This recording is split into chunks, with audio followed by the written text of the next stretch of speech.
literally checked in like 10 people. It's weird, but I thought more people had tickets. Yeah. These things.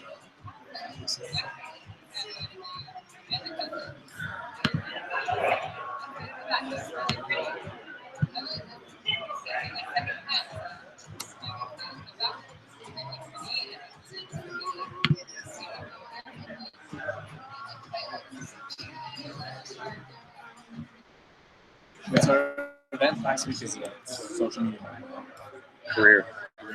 How to get hired in this?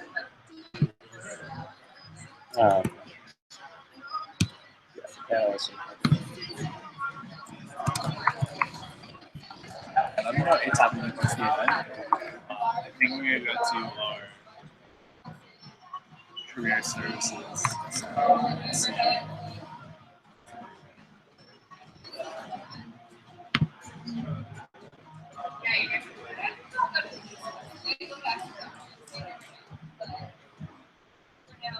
Alright. You want to do that?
It's all good? Yep. Cool. Can you see if anyone's like tuned in yet? This one. Oh, okay. I guess we'll just see.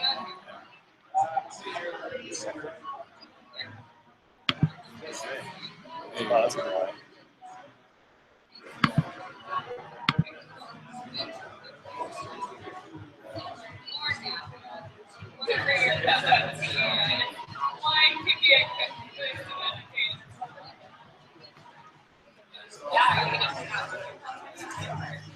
Well, I want to take a trip to San Francisco a few times.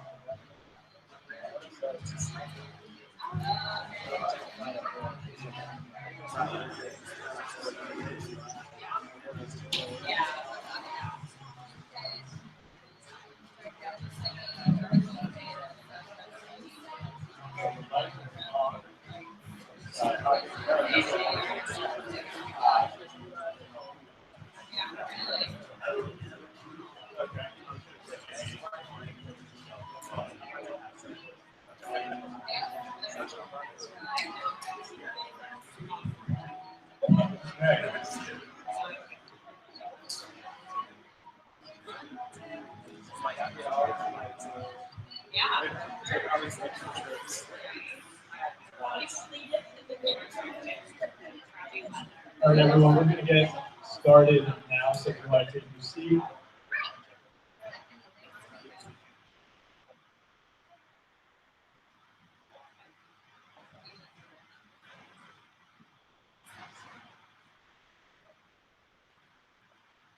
Cool, so a quick introduction. My name is Quentin Ford, and I'm the co-founder of KW Agency. And we bring events like this to the local business community here in Silicon Beach. And tonight, we've got Jack Ryan here, the founder of Rex, here to talk to us a little bit about technology and business. And so I'm going to go ahead and let Jack take the floor right now. Hi, everybody. Yeah, we're just looking for the Thank you, Quentin. That very 300%. And I think with Hamlet said that revenue is the soul of wit, but I think that it wasn't good advice to follow because everybody that went play got killed and murdered. There was Hamlet got killed, Arthur got killed, Shakespeare got killed. I think there's been time that's changing thoughts and sharing things which I think probably would stop all the mayhem. So I'm not sure that brevity is a great idea, but books of brevity have done pretty well. The reason I mention that is because I think we got to be careful with whose advice we follow, and that's the main theme of the conversation tonight. We follow individual people's advice, or we follow the wisdom of crowds, and we follow markets. So that's what I want to chat with you about, and hopefully will help you with your business, with your personal life, what you're trying to achieve. Daniel Burnham was part of that. The last century was one who said, "Make no small plans." And Daniel Burnham, at age 55, decided to do a big tour, do a big plan of travel Europe. And he died of food poisoning in Heidelberg, Germany. So I think you should probably make a smaller plan. You probably should stop in France rather than go to a future plan. And there's also James big Hollywood heartthrob of the 1950s. And he was the one that said, live life live forever, live your dreams, live forever, live every day as if the last day. You might guess what happened when he gave the advice of live every day as if the last day. He died in a very car crash at age 24. And you might have a sense that I reach that conclusion. The point is, make sure you know whose advice you're following. Don't follow the advice of a particular person. And that is how I got to run a ministry of myself as a personally. When I was applying to graduate school or college, I should say, my mom had told me I was really smart. And so I believed her advice because she thought me to be smart. So I could my own class by myself. But when I applied to schools I applied to, every one of them turned me down, except for the one I got to.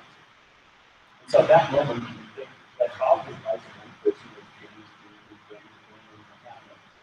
I listened to the wisdom of crowds. I listened to 7 people, looked at my resume, looked at my body of work independently, empirically, as a third-party neutral observer, and said this person got qualified to be in our school. And that's when I first started reading in markets, because I knew that these schools who all looked at me, they didn't care about me, but all of them separately came to the same conclusion about me. And that's when I first said, man, markets are a much better way to make decisions than a single piece of advice from a single person, such as my mom. When I got to Dartmouth, I went to a career counseling center the first week I got there to see what would it take to get into Harvard Law School and Harvard Business School. Not that I was good enough to do that, but let me set this bar for myself way up here so that I could create, in the feedback I got from the marketplace, create a body of work that would make me desirable for those kind of schools. And then 3 years later, I did get into Harvard Law School and Harvard Business School. And then I left from there to work in a refugee camp in South Texas. And many of you will say, well, going from Harvard Law and Harvard Business School to the refugee camp, you can't be the wisdom of crowds, collective don't do that. The market's like signaling that if you went to Wall Street or to McKinsey or someplace, you can make a lot more money, so you're not finding more advice about following the wisdom of crowds or following markets. But I really was, and I'll tell you more about that in my thoughts about why I'm going to work in the refugee camp was actually following the wisdom of crowds. So anyway, I get to Goldman Sachs, and this is relevant to being in the real estate business. So there was one person, one individual who set the prices for securities in the 1980s for trading securities. And the U.S. government did that, and the price was 12.5 cents. Once the regulations came off, the price for trading securities went down to a penny. So the one person in charge of setting prices was off by 1,000%. 1 penny, 12 cents is over 1,000%. We're off by 1,000%. Once the market told us where securities should trade, it was off about a penny per share. And so once again, we're reinforcing the idea that markets are smarter than one individual person. And so that was also one of the ideas that I got to start something like UX, because we know that real estate space, the speeds are way too high relative to the services provided. But there's three thoughts I want to share with you about markets that we're inside. These might be counterintuitive to each of you, I'm not sure, but I thought they might be ways to help you think about growing your businesses and which businesses you should start. So one thought about that is that at Goldman, the first thing we tried to do was find large companies that have way too much cost, take the cost out, take them private, and sell at higher prices. But after that game ended, we had to find businesses that might be worth a lot of money in the future. And how do you do that? You try to predict what the future will be for companies' valuations. That's what venture capitalists do. They try to figure out in 5 years, 7 years' time, which companies will value the highest. But investment banks and private equity firms don't do that. They look at what is the value of a firm today, which is the discounted future value of their cash flows, and that is what businesses are most worthwhile today. So the difference between what investment banks do and what venture capital firms do is venture capital firms try to outsmart the market and say, we're smarter than the market, let's predict in 7 years' time which business will be worth more. And I think the investment banks and private equity firms have this right. They say, I don't want to try to predict the future. We're looking at markets today. If the market can tell me today which firm will worth the most in 7 years' time. And let's go out and create businesses that fit the way people are valuing businesses today. So if red shirt companies get 40 times earnings, blue pants companies get 10 times earnings, let's go out and create red shirt companies. Because the market's demanding red shirt companies. That's not going to be smarter than the market. The market, for some reason, says red shirt companies are going to be worth more 7, 8, 10 years out. So that's a very good way of looking at businesses. That Rex was trying to find some company that was trying to disrupt the residential real estate space. No one was doing it. They wanted to invest in their company. So rather than kind of wait for someone to do it, we went out with Charles' help here and Suzanne's help and created it. Mike's help, we created it. And that's a very different world than venture capital. So one thought I have for you today, from the investing side, is don't try to be smarter than the market. Look at the market's valuing value today and create that asset. That's one thought. Second thought is, if you're thinking about starting a business, where should you go to start a business? And I have two thoughts that relate to markets on that as well. One is very large markets. So the residential real estate market is a $1.4 trillion market. It's the third largest in the US after the stock and bond market. One is having to be a big market. The second thing is a very inefficient market. So why are we that inefficient? I'll define it for you. One, very high cost and very low quality of product and services. If those two things exist, it's a great place to start a business. Right? And the markets will tell you that it's a large market, and then you can tell based upon the quality of services provided and the pricing, whether it's highly priced relative to anything else out there, whether it's investment banking fees or legal fees or 50-50 or comparison. So that's how we started Rex and opening that opportunity. And you have to ask yourself, why was there an inefficient market? Because the free markets don't let inefficient markets last for long. What are the barriers to entry? In the residential real estate space, there are a number of barriers to entry, but they're all surmountable now by technology. One was the agents would say, well, I can price this home better than anybody else. I've lived here in Venice for a long time. Right? But now with APIs and all the data available, we can price the homes as well as any agent in kind of a range of $0 to $1 million. All that data is available. It wasn't available 10 years ago, it is now. The other thing the agent could say to us, to you, anybody 7 years ago was, I have buyers for these homes, and nobody else has buyers for these homes. But now, all the buyers are looking for homes on Zillow and Google and Facebook and Trulia and other sites. So they don't have any more proprietary information about buyers. It's all kind of open source system now. So that's very useful. They might be able to say, well, I know the best places in Venice to have a house. I have that special knowledge, so you have to use an agent for that. But now it's all available, once again, through crowds. It's all available on Yelp, it's all available on Twitter, it's all available on Great Schools. So all the modes that existed before are now down. And we're going to cross those modes and creating a better experience for consumers with residential. So if you think about markets for yourself, you think about where are there huge markets that can be disrupted because the technology has broken down the barriers that allow you to do high cost and low service and low quality of product, and that would exist because of the barriers around it. The third thing I think that might be relevant to you is to think about businesses and how you grow your business. And some, like 15 years ago, you used to sit in the room and say, how do I describe my business to consumers? You sit around and think about it with your fellow co-founders. But now it's all available on the web, right? How are people searching for business that you are providing? And all that data is available from Google and all the other search engines about how you should describe your business. Describe your business the way that the business values that people are, the markets are looking for those businesses. Right? So that's all SEO, you kind of know that. But real estate agents don't know that. They describe a home like you'll drop that and you see the description. Right? No one's searching for I'll drop that and when I see a picture.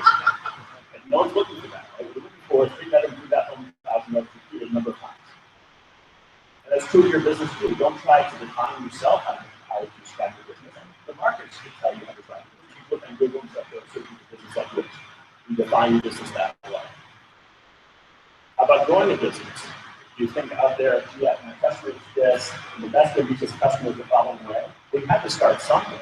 But after you start, the data should tell you which way to grow your business. So one of the things we do at Rex to help find buyers for homes is if you get a home in here we don't know particularly well, we throw out a thin layer of chum, advertising chum, across a 50-mile radius of that home that says 3-bedroom, 2-bath home in Venice. We see where people are hitting that ad. We get the lat long data for where people are hitting that ad. And where there are hot spots in terms of people hitting that ad for certain geography, we drop a lot more ads right in that territory. It's kind of like throwing bait across a lake and people fish on it. Like, so once again, it's big data that tells us where to advertise, not thinking about this somewhere on our own, which was the way to do it 10, 15 years ago. So those are two examples of how we use big data and how we use markets to inform how we should grow business. The last thing is, can you reuse your customers? Can you have your customers come back again and again and again and again? Right? In residential real estate, the best agent in Venice will say, or Nicolay will say, that I do all the business in Nicolay. I have 50 buyers written down a piece of paper in my office who could buy your home. But when you drive people to a website for a home, of course, put them, or put cookies on them.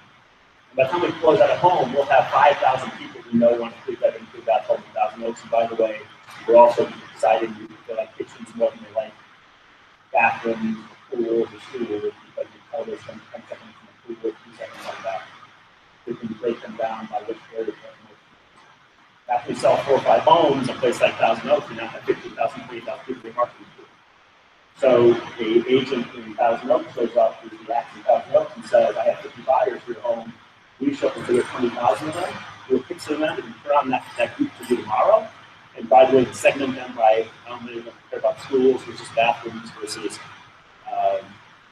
kitchens. And we can segment the ads and problem around based upon what the interests are. Great homes, great schools, great homes, great kitchens, great homes, great bathrooms. Right? So all this is big data, driving decisions, market driving decisions, not individuals like James Dean or Andy Thurman or Hamlet, individuals, big markets, not just individuals deciding how we should start the home and grow business for a farm product. So I tried to do those thoughts about the business side. And when I speak to equipment, so let's also make it broader because that business about Rex, make it more about what all you care about. One of how to use your own asset yourself.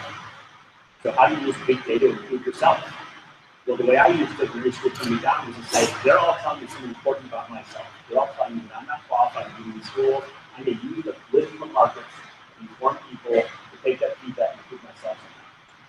So I'm sure all of you have gotten feedback from people over time about yourself. Like, he talks too fast.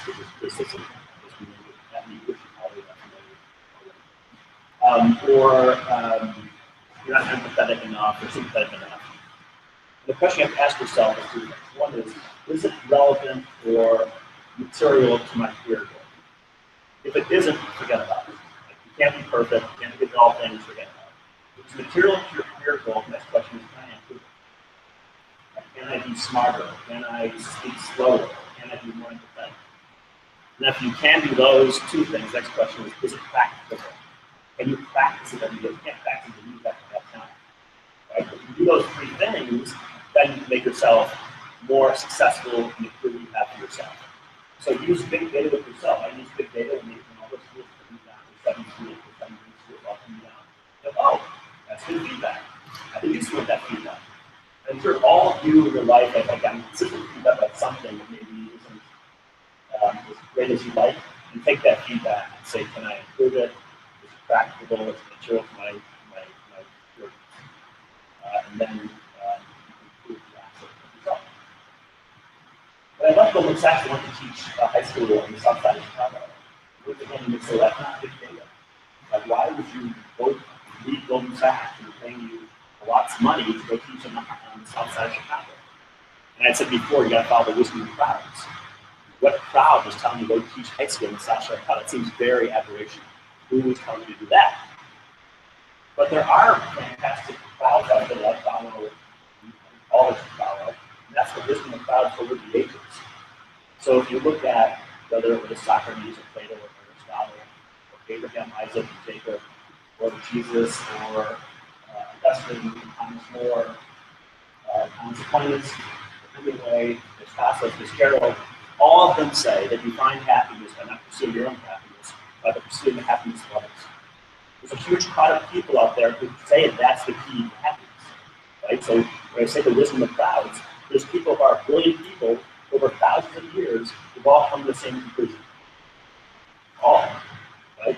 And so one, if you're in business, I want to say it's a good thing. If you want to be successful in business, if you do things that are better than other people, you don't do things that are better than people who got business. So the markets actually drive you to do the things that Socrates and Plato and Aristotle would tell you to do. But then once you're successful, you accumulate those assets, what do you do with them? You use them to improve the lives of others. So at Rex, for every 20 homes that we sell, we build a home community capital. And the people who start our company all walk on and said, we need great wealth, we're going to use it to improve the world around us. Because the crowd of wise people told us over time, that's the way to find happiness. So that's how I think the wisdom of crowds applies not only to building a business, improving ourselves as individuals, but also resulting in happiness for us as individuals. And so I won't be too long because I'm totally right. English is okay. That's what I'm saying. But I'll just wrap it up and see if you have any questions about Rex or any questions about what I showed you about the wisdom of crowds. So with that, that's up to me.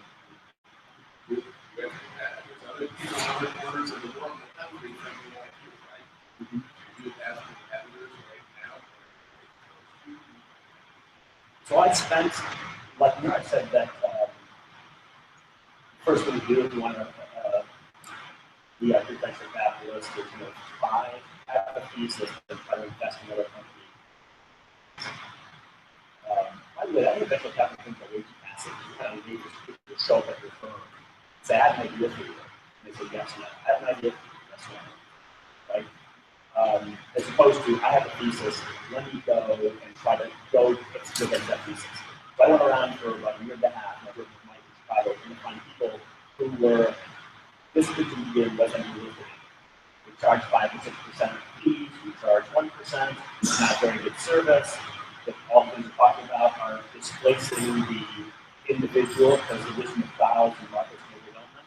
So I went for 2 years with someone else who was doing the same time, nobody. I want to invest in them. No one else is doing it.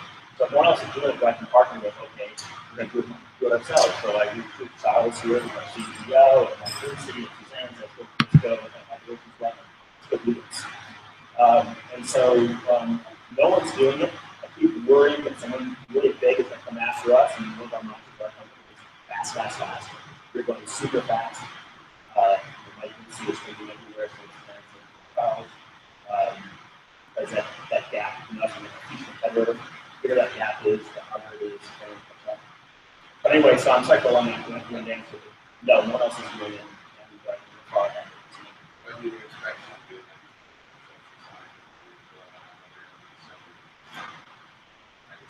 Yeah, so I didn't say about our investors. So we, between the Disney crowds again, we got investors who will not only need money, but would help us because we're all super successful with companies. So we have Dick Schultz, the founder of Best Buy. We have the former CEO of McDonald's, the CEO of the CEO of Best Buy, the CEO of Roche Hartz. We have, and we had these guys in the office, just like we can have, we learned so much from them.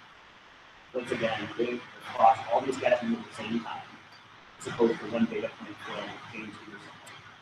And then we got, as I mentioned before, we got Earl mentioned names. I'm not going to mention a couple of some of the biggest, most famous public servants in the U.S. have invested in them.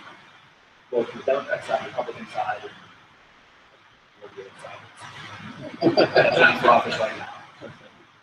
Hey. Good to see you. Okay.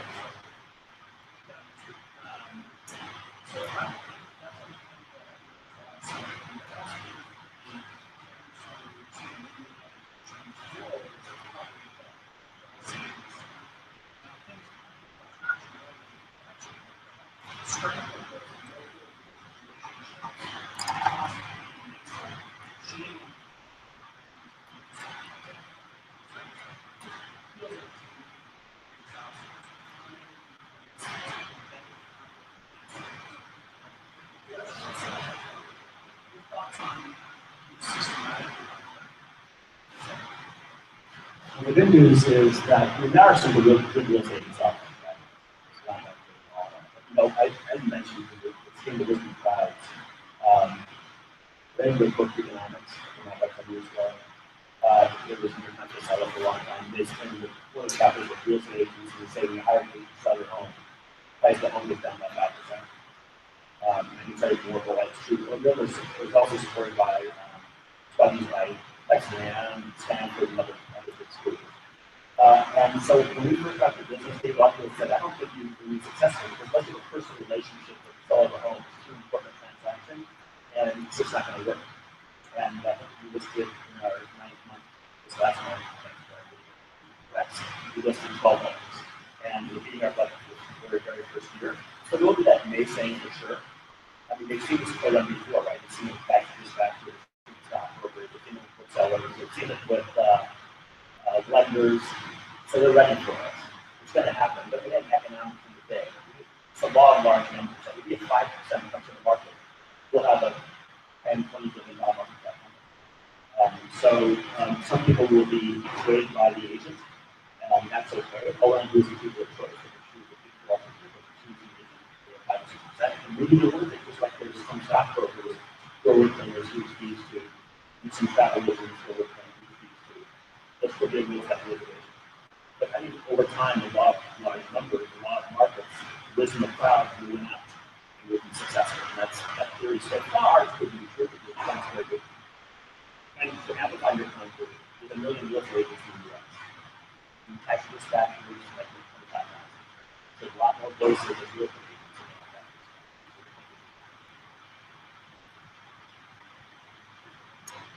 So how much work on my end does it take to go through your system and identify a house and go through the whole process of buying it, right, without the agent? So, of course, with the buy side and the sell side. On the buy side, one of the affairs that came down was that 90% of buyers start their search online, spend 6 months on their home looking for a house without help from an agent. When they call an agent, they think they have to see the home, right? But you're doing all the work. When the agent steps in front of this transaction, I'm sorry, there's some other agents here. But the agent steps in front of the transaction and then says, you know, 2.5%. So on the buy side, we're not really pursuing the buy side that aggressively, but if you said, hey, can you help me buy this home? Identify it on your own. I spend 6 months looking, find the market really well, and all you want us is to help you get into the house and do the paper. That shouldn't cost you $20,000 to $25,000. So on the buy side, you just call it Mike and say, if I can find this home, can you help me close it out? On the sell side, Is your question, how do we help you on the sell side?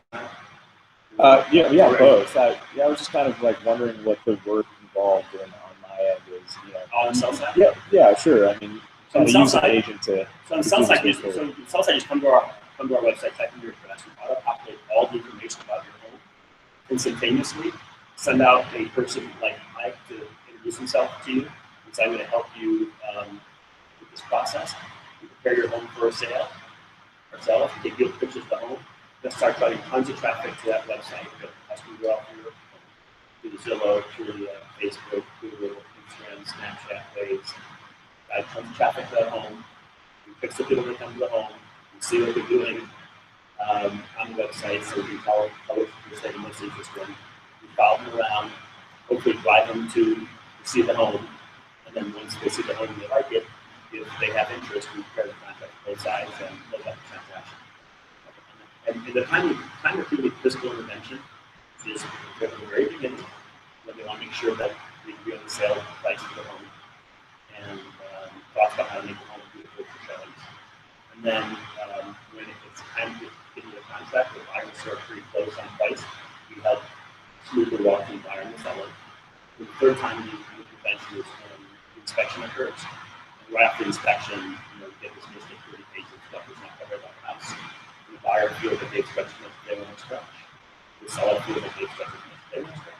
We have to navigate those 2 points of view after inspection. But other than that, it can all happen this year. There's always somebody who can call anyone along your way if there's an issue. Go after you, telling you, it's like this we got in Google, it's like this we got on Facebook, it's built into the home. We watch us market the home every single week with accurate data. That's how we're moving that. Wow, that's awesome. Yeah, that's great. Sorry, you mentioned that the agent just kind of gets in the middle of the transaction sometimes. I have some friends in New York who were searching for an apartment. They did all the work themselves, and then they were required to use an agent to actually seal the deal with an apartment. So it was basically what you described. They did 6 months of work, and then pretty much called an agent and closed the deal with them. Yeah, so with us, you don't have to use an agent to go ahead and the work.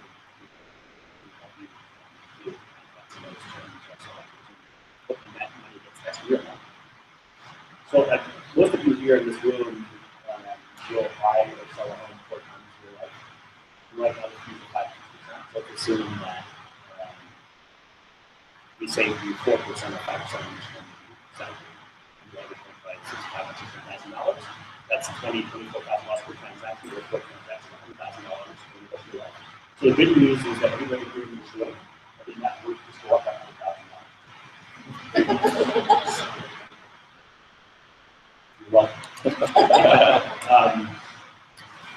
So that's after tax dollars, by the way. So it's real money to real people, which we do a lot of people. Vacation, something to their homes, we don't want.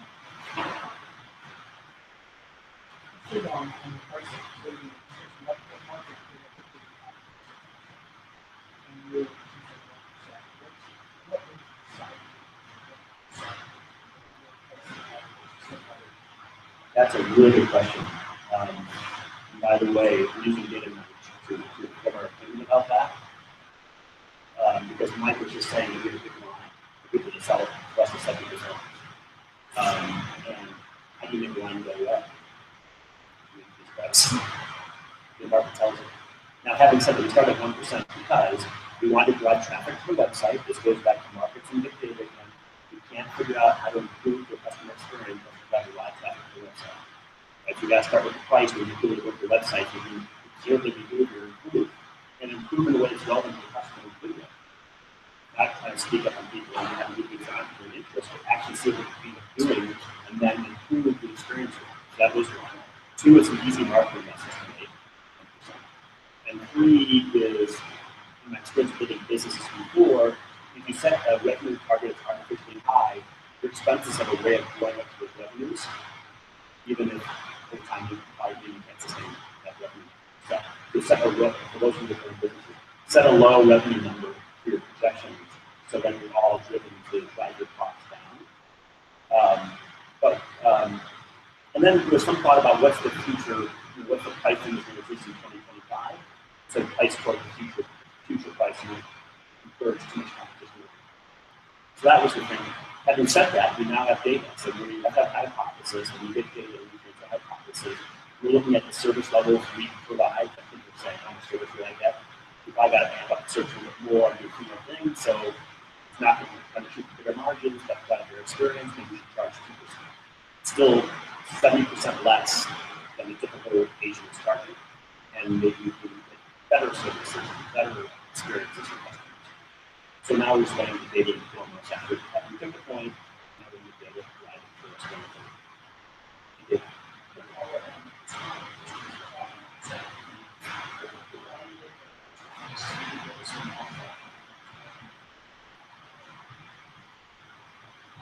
No, I'll tell you why. This isn't really surprising. So I thought sort of just that you start a business with various hypotheses, 80% are true and 30% are not true. So I was like, why would the fees be the same for a $2 million house as a $500,000 house? Turns out a $2 million house takes a lot longer to move. And so if you're paying per click, the margin is going to be different for $2 million house really than $500,000. In fact, maybe it oftentimes works. Because the $500,000 house, not going back to markets, that's a very liquid market. The $500,000 house is like a small cap stock. It's trading. Everyone knows the price it should trade at. There's lots of buyers and lots of sellers. There's really no reason if you're buying $575,000 home to pay 5 or 6%. Because the market knows exactly what home to price and do very smart. But at the $2 million level, maybe at the higher price point, it takes a lot more to get out. It's a liquid market. The buyers are much more finicky.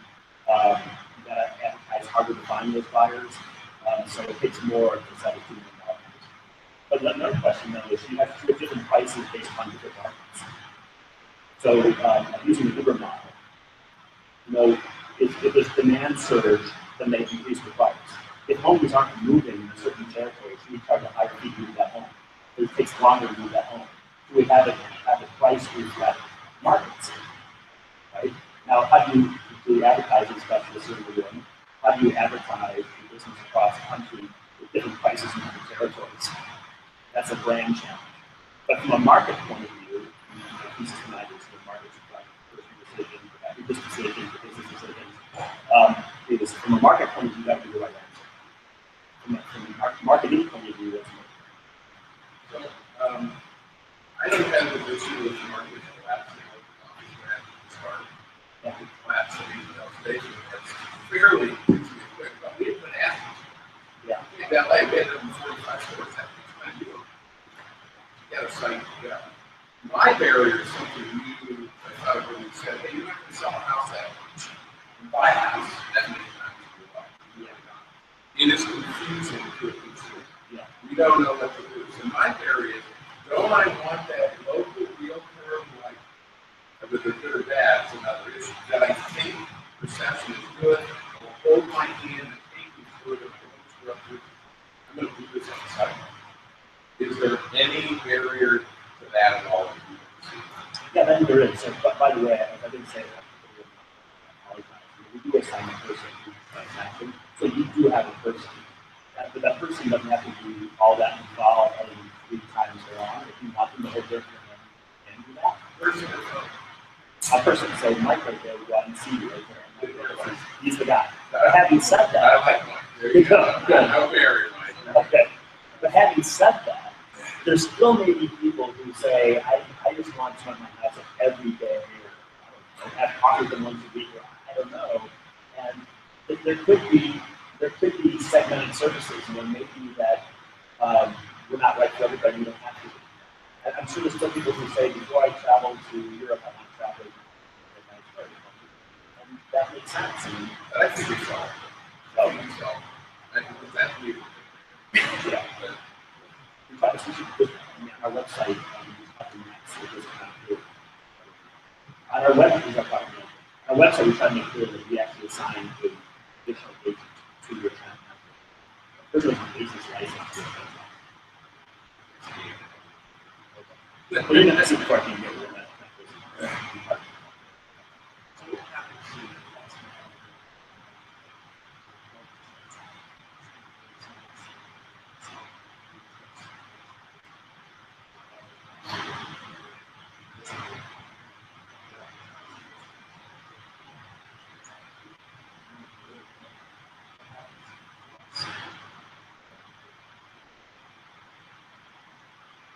we have like a happy case scenario where we have like some that would deviate from using a large number of some low out cost because if the buyer or seller would etc.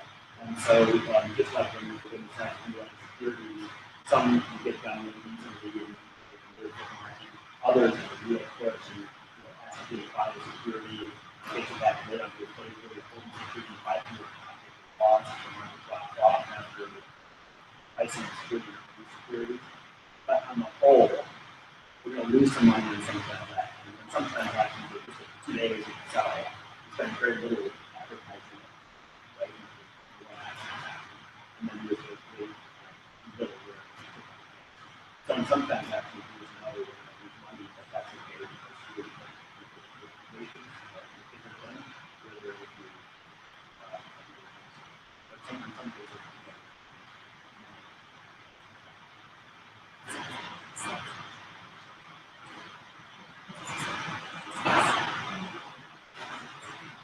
that's true. So right now, we're putting a lot more bodies in the walking transactions. We're doing the persons here talking along the way, not just Google, Facebook, and Zillow, and various other things that recommend doesn't help you along the way. So once you get more comfortable with like the gas company with media, which is your probably some of that will go in. So we built this sort of pretty more personal.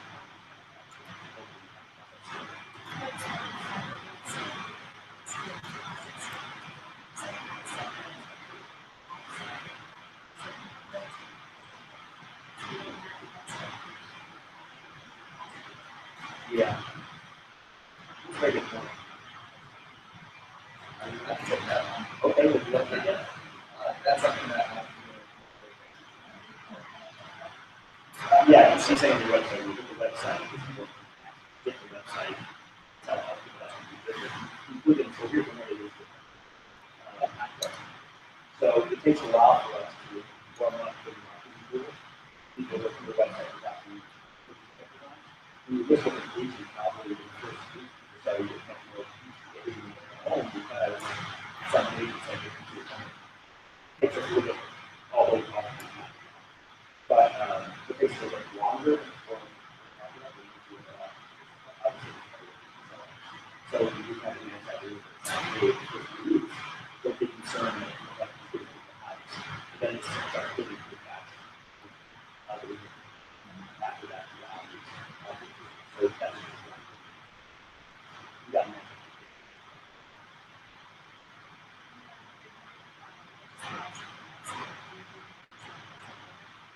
We'll have to do a headquartered.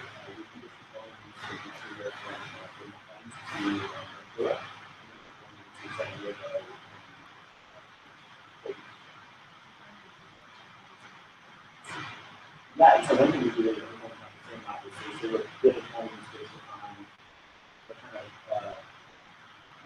demographic profile. So that's but in terms of like it's a group and single condo, that's one marketing and then after a while the data would be stuff. And then there's the security family home, and there's the recoming home. And so we have different marketing campaigns we put on. But then the data drive is so we go after exactly where's the hotspot of these homes. And we will also with the $55 million home in Calgary in next year for you. And we're going to get buyers in that home. Other part of the probably the same so we can hide we know $10 million home higher, the probably like to buy that home. So you can start dropping that and those homes across the road. You also go over and drop that trunk. And so if they're putting that home on the road, and then dropping that in that road. That's a different mechanism for $55 million home than a single bedroom condo. So yes, we have to create efficiency for kinds of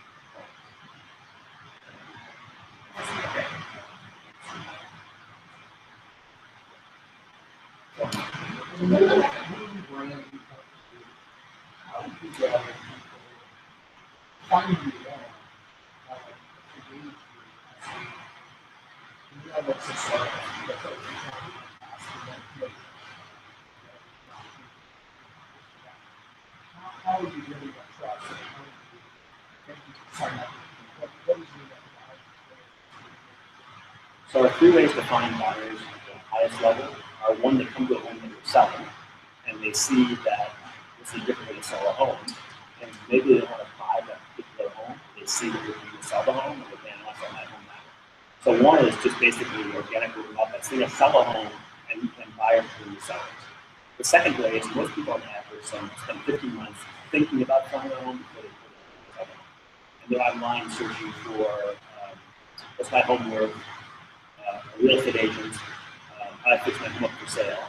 And of course, we word match against all those searches. If we have 300 word match against the searches, popping it adds up against that search. Saying different way to sell a home, sell faster, and much deeper, and get better results. And by the way, better to sell homes faster. Then the third way is someone lists a home that's not selling. One of the ways that the MLS tries to create these barriers to entry is David was asking before, like, why isn't it done this before? How fast can I catch up? And so there's a whole series of rules that are around the season. One of which was you are not allowed to remember those kind of messages or calling them all the home. It's this one. Not allowed to ask them to not sell the home. Can you imagine that? It's like saying, if I lend you money, Goldman Sachs lends you money, no other investment bank can call me. That's I can't take a bet on its face thing. But if I just start doing business with this card dealer, know what card dealers and about their products. That's crazy. But we're not members of the MLS. We're not bound by those rules, right? So we can. So if someone lists a home for 2 or 3 months that hasn't sold, we feel that they know that they're going to sell their home, and they reduce the price by 4 or 5%. And still get the same amount, so our fees are so much less. And maybe it's better to look up to the consumer than to go to the agent who find consumers for them. So those are three primary ways. There's things like for sale by owner, rent for sale by owner, to reassign someone the transaction with them. But really, if you're looking to sell it on by owner, like that as it gets that search, driving to our website. So those are the three primary ways, and all these kind of secondary, tertiary ways to find people who something like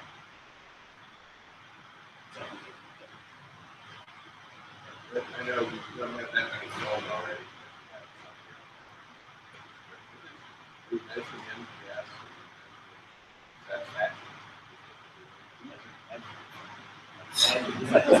this is like, this goes back to big data and markets. Are you seeing that? We don't use that promoter score. When Max and I were, for instance, our goal is our second public and the goal was to do something this year and we goal. But Max and I on the phone calling it all.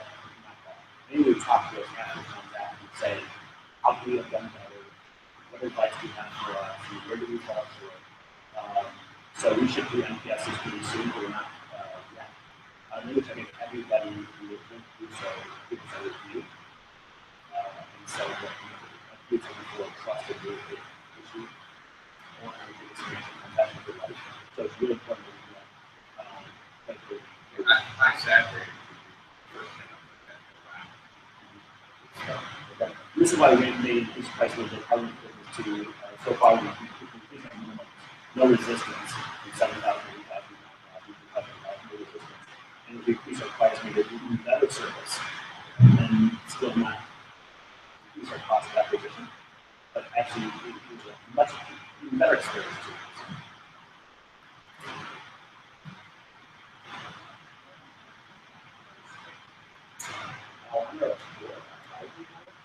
Is Steve Zonian, who is the CEO of Gigabyte, and he was the CEO of the CEO of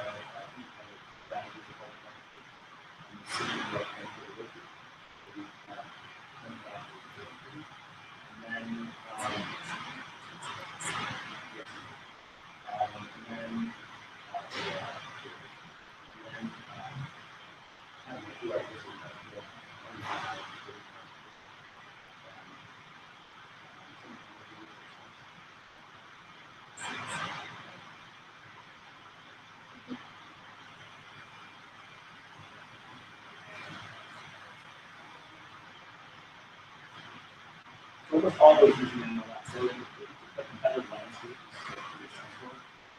There's those who technology what should be used to make your lead more efficient and make your lead more knowledge. For lead generation agents. So like just to use an example, so to go to the line, you send them they can see it from your line, they send you to the like a sweet. Then you have from like red there and say with your average but it's still using the MLS, it's still using agents to sell. And then there's people that open history and they're saying, we have history, but it doesn't mean that it's fine.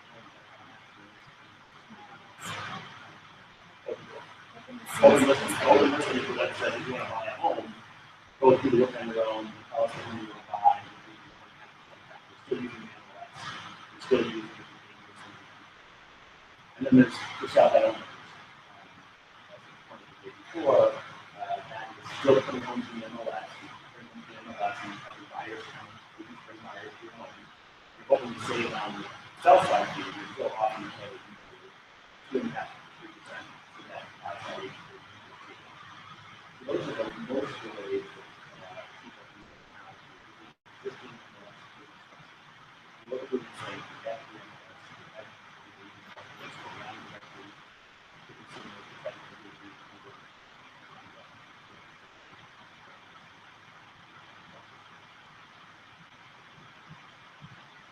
So if you have 100 homes that you're listing for sale, and that's your goal, is it hard to do the marketing for each one of those homes, or is it like a unique marketing strategy for each home? Because you mentioned like using Snapchat and all these like different ways to kind of get the word out there. So is it for each individual home that you're creating a unique marketing plan for, or is there sort of like a larger strategy that helps to feed towards these individual homes? Okay, so that's a really good question. So if we get a 3-bedroom, 2-bathroom house, we pretty much have that now. That's Okay. if we get a home in Malibu Beach. By the way, we were the first ones to do a full immersive 3D video of the home. We were finally that home in Malibu. We partnered with Legend Pictures, who did Ghostbusters and Suicide Squad and the rest, to produce a film. But when we do a home like that, it's unique to that home. Yeah, once we sell 5 homes of that kind each in Southern California, we're going to systematize that too. Until we have enough experience, we can't systematize it. So yes, we're systematizing it, but we have to use it. Listen to crowds, big data, markets to learn how we sell a home that's a condo in LA versus $1,000 versus Malibu. So the answer is yes, we're systematizing it, but for a new home, it's totally custom.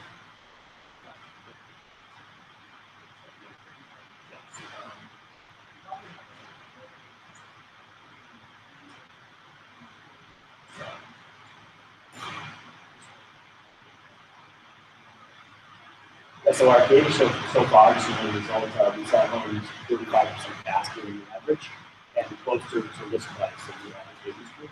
There's always a do appointment to speed up the process. So like if you come to our website today, you can schedule a tour, see a home, right there, do some things. Just like when you go to book a restaurant reservation on OpenTable, you get it right away. In the traditional world, what happens is you see a home you want, you do a visit, and then you call a buy-side agent, you call the sell-side agent for time. Calls the seller, gets back to the sell-side agent, gets back to the buy-side agent, gets back to the buyer. Like, so that takes 3 or 4 days out of the process right there. If you want to make an offer on a home, no need for that 72-page contract that says, here's what disclosure, here's earthquake fault zone, etc. You just want to know if the buyer and the seller are in the same zone. The buyer has to answer 3 questions. What price do you want to pay? When do you want to close? Before the ability to answer the transaction. We'll take that over to the other side. And if we're close, we could get a contract. Until then, get the offer off, right? Just move along. It's like fast market, right? And so we speed up the process, speeds it up. If you have a question about the home, we're using this that much.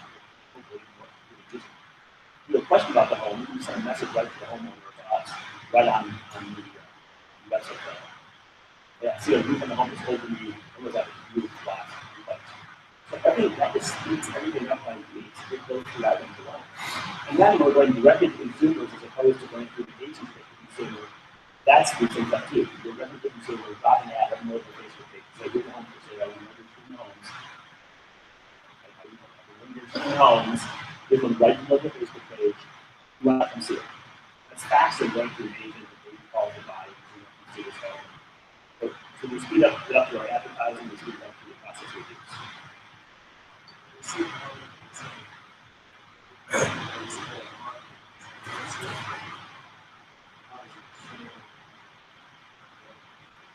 So we should have the person control on. And every state is different about what you can do in Vancouver. Right now, we're in California. So in California, we actually have someone like Mike go out and open up the door, and then they, the biggest issue for $500,000 home, the biggest issue is security.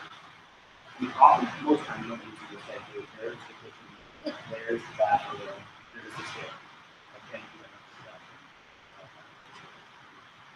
but at the higher end homes, we have to say, here's what the people do, here's how the rent works, here's the good back and the good. So the higher end homes, kind of the bigger project area, don't use this. We still have some.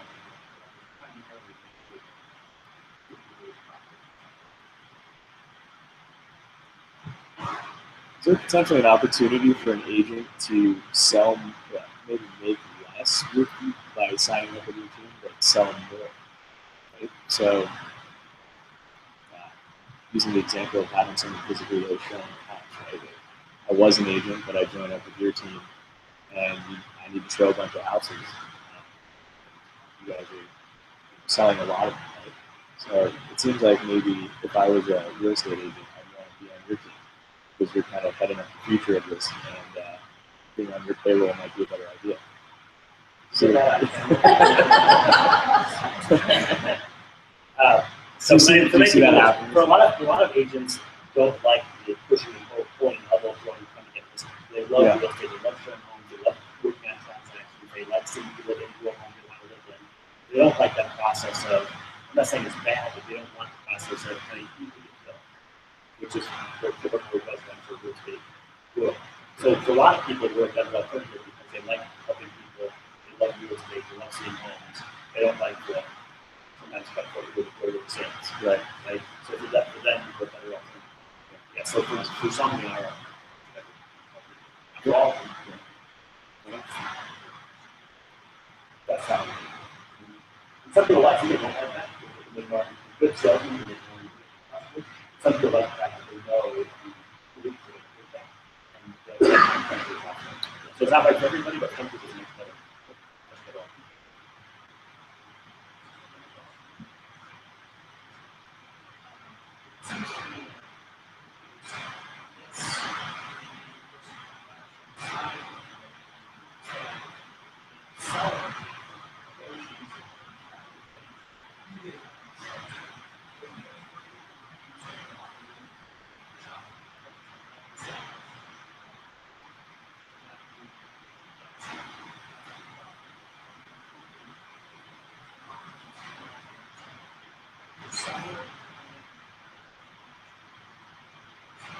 Looking with Smarter App, that's a very good question.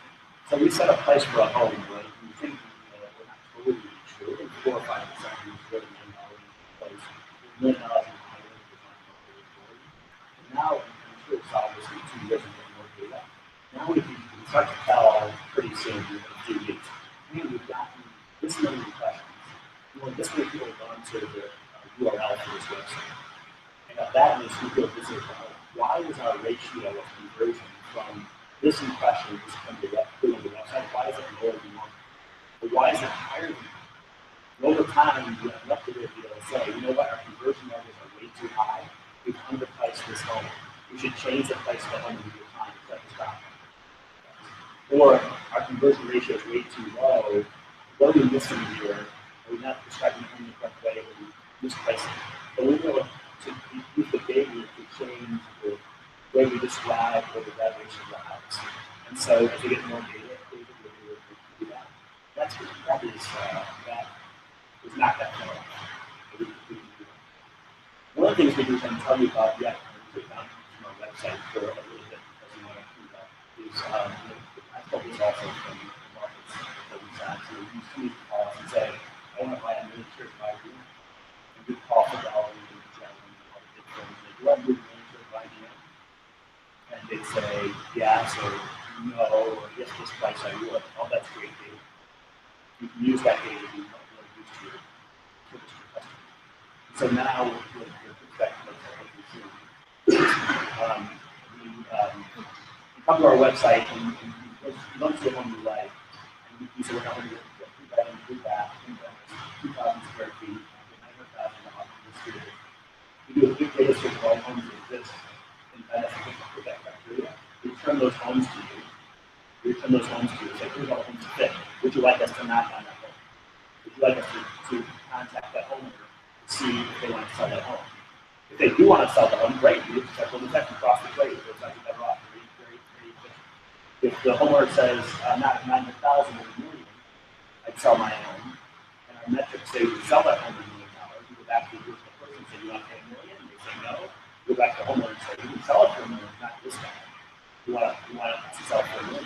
And we store the data also so we might help with the buyer. If we know the buyer says they want to 3 bedroom, 3 bath home, all these criteria. We store the data.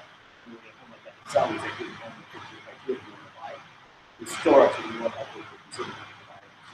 So anyway, to the point you went, as we get smarter and smarter and smarter, all that data is aggregated, and we'll be able to actually move the homes closer to we see in the opportunity as opposed to 5-6% processing.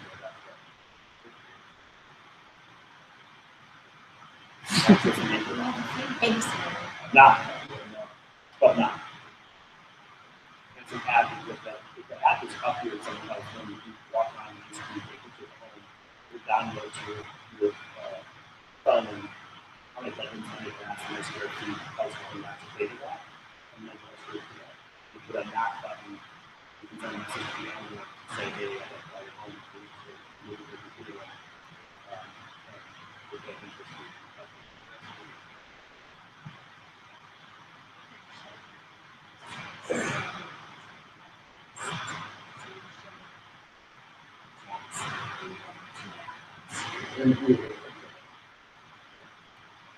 But if they're using the app, they're just walking by and pick the home, and then they see the home, they pick it.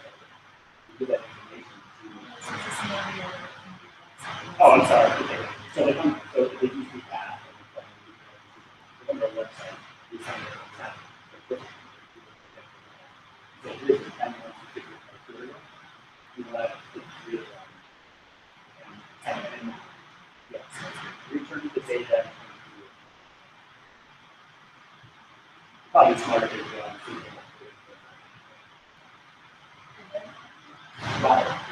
buyer. Oh, we do. I'm excited. We do a picture.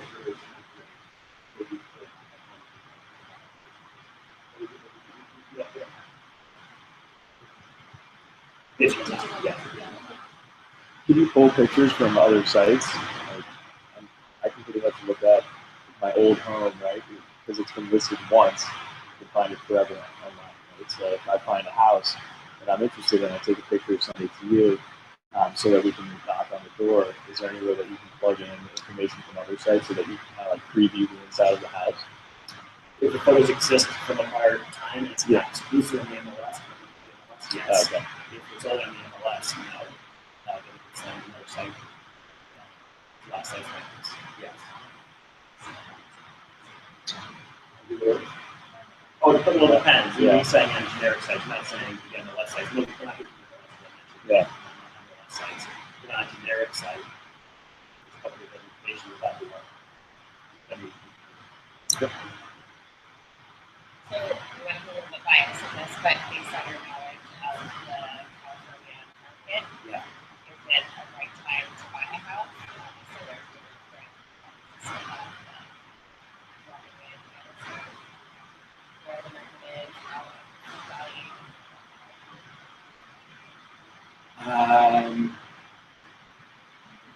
No question. because you come from a lot of that data.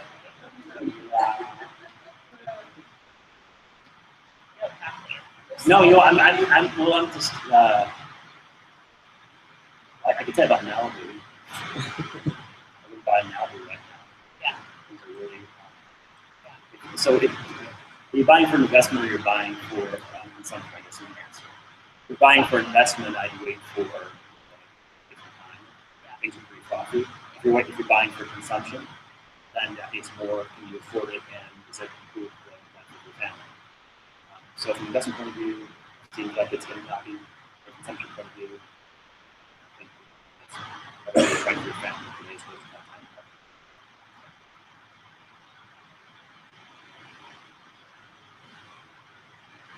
Great. I didn't mean to ask. So it's about time to wrap it up. I want to thank Jack for coming out here and talking to all of us. Let's give him a round of applause. Awesome.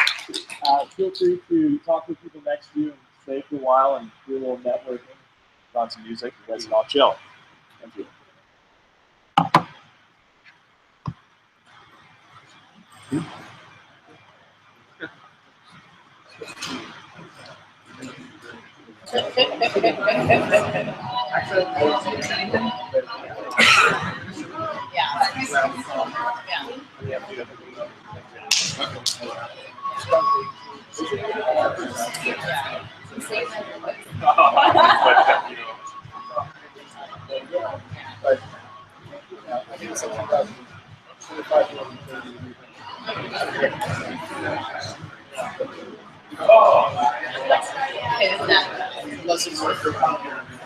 Right. I mean, that's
Not like marketing.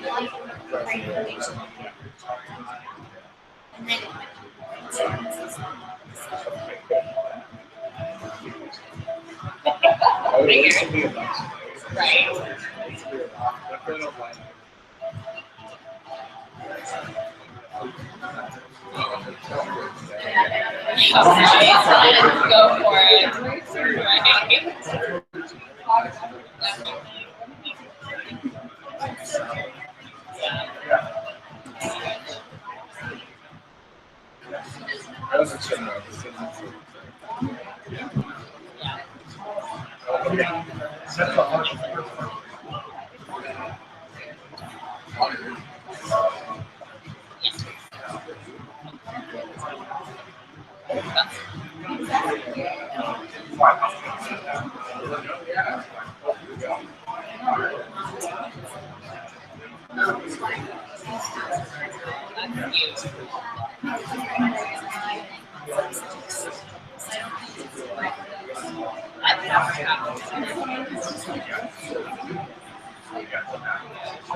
Ignore.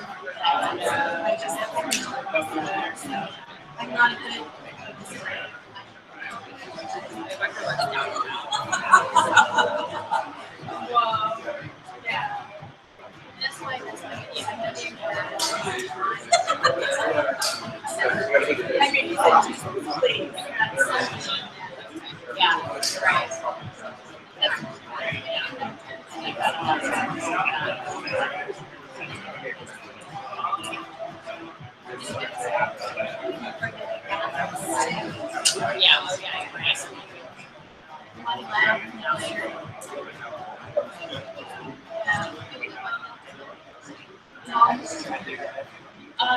right now I'm actually looking.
Yeah, I had no idea.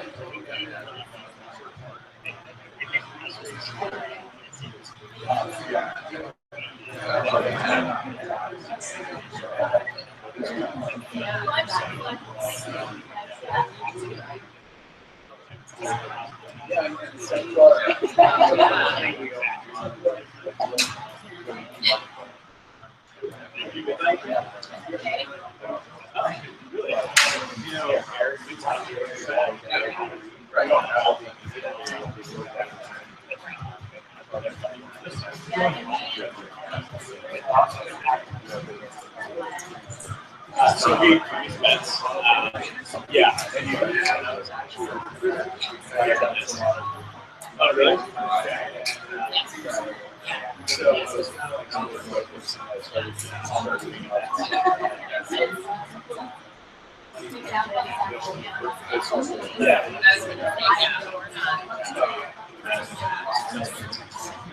So we partnered up for sales.